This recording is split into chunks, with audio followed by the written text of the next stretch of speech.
Assalamualaikum warahmatullahi wabarakatuh.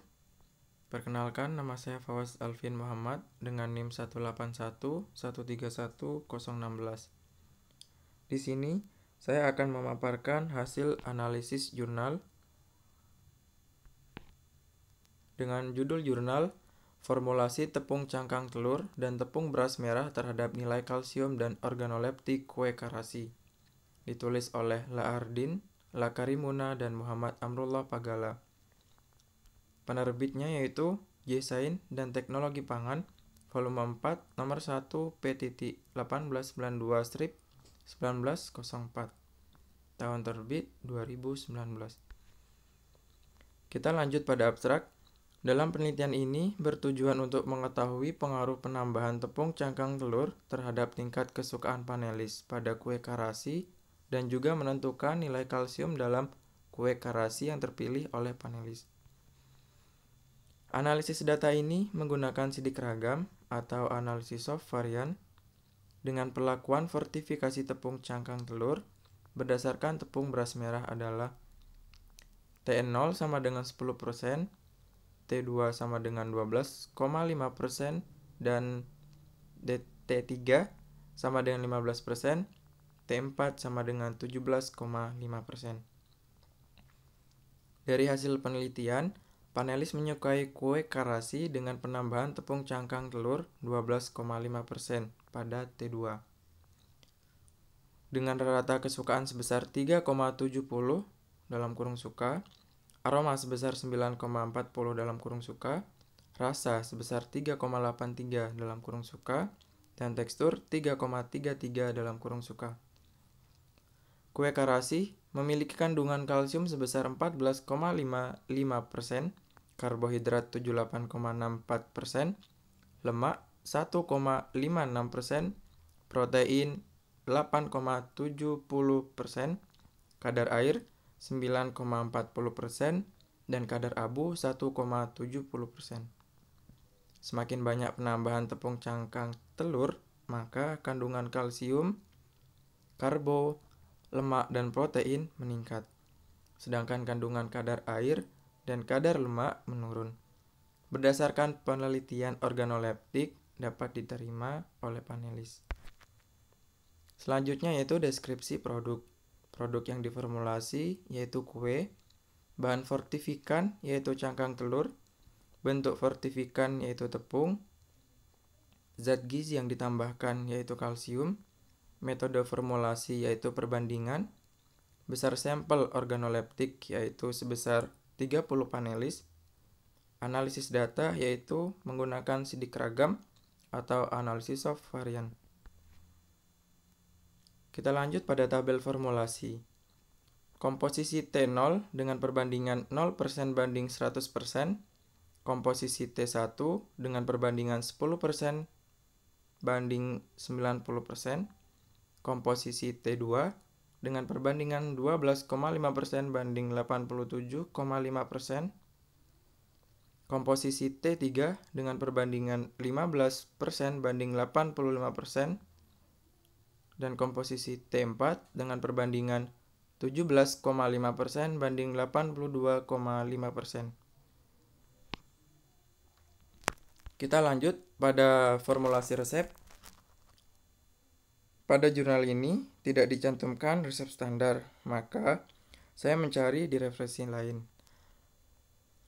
Tepung beras merah, resep standar 500 gram, T0 sama dengan 500 gram, T1 sama dengan 450 gram, didapat dari 10% dari 500 gram, T2 sebesar 437,5 gram, diperoleh dari 12,5% dari 500 gram, T3 sebesar 425 gram, didapat dari 15% dari 500 gram, T4 sebesar 412,5 gram, didapat dari 17,5% dari 500 gram.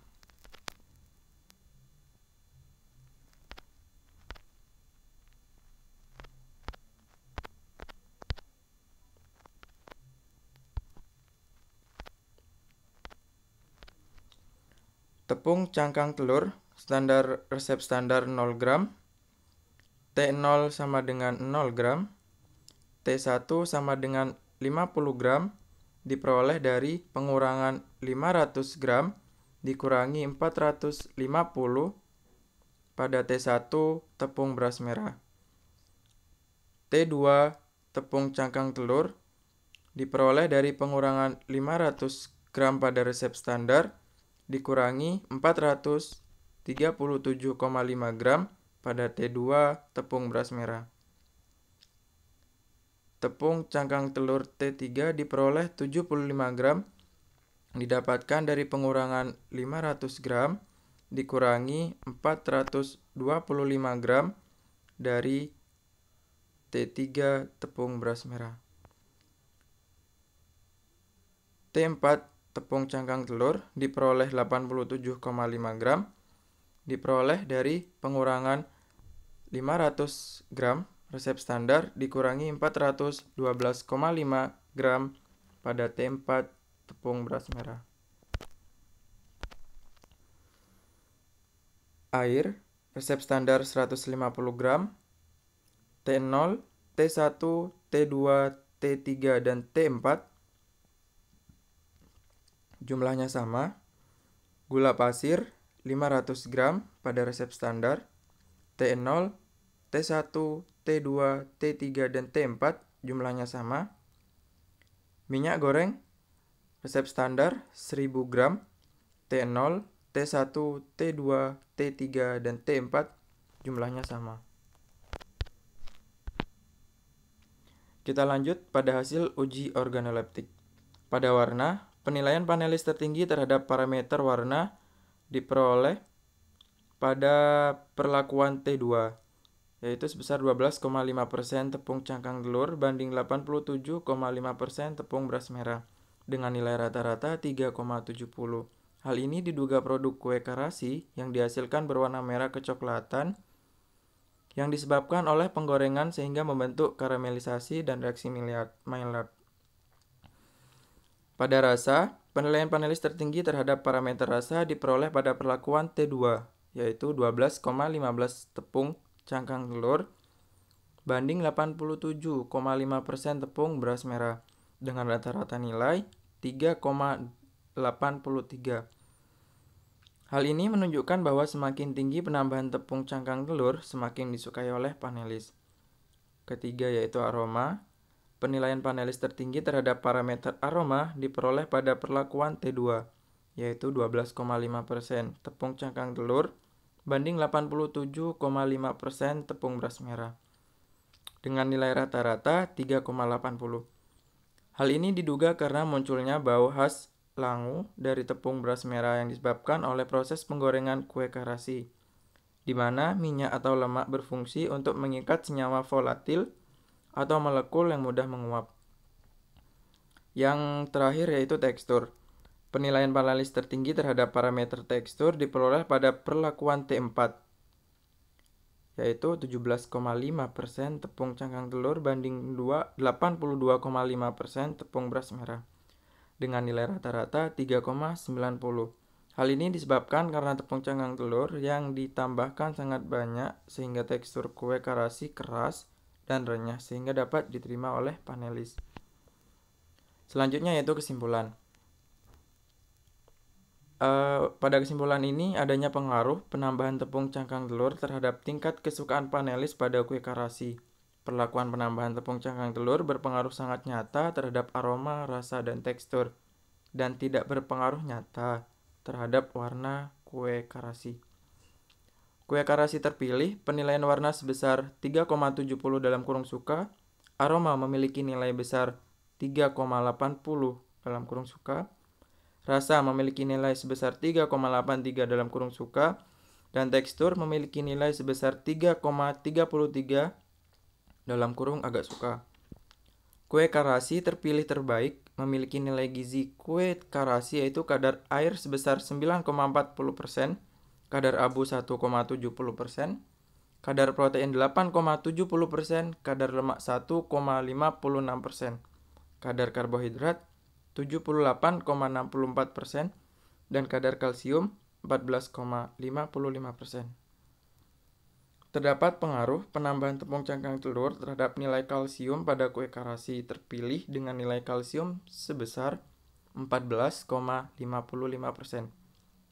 Lebih tinggi dibandingkan dengan penambahan tepung cangkang telur yaitu sebesar 11,21%. Kita lanjut pada saran. Pada saran itu ada 3 poin. Pertama, tidak disertakannya penggunaan alat sehingga mempersulit pembaca dalam mempraktekkannya. Yang kedua, kurang spesifiknya tujuan dibuat produk ini untuk apa, untuk upaya pencegahan penyakit apa. Dan yang terakhir, sebaiknya disertakan rentang kelompok usia tertentu. Terima kasih atas perhatiannya. Mohon maaf jika ada salah kata. Wassalamualaikum warahmatullahi wabarakatuh.